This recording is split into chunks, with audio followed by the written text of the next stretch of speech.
I ended 7 wars, dealt with the leaders of each and every one of these countries, and never even received a phone call from the United Nations offering to help.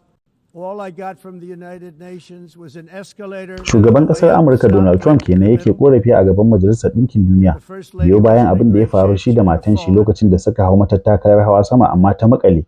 Ya ce in banda Allah ya sa suna da kuzari shi da matan shi da sun rikito akan matattakalar.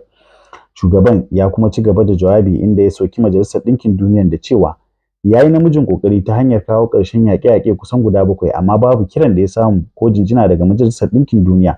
Sai ma dai wannan abu da aka yi mishi ta hanyar saka mishi da matattakala mara kyau sannan kuma da abin jawabi mara kyau domin ya zo yin jawabi abin jawabin nashi ya samu matsala.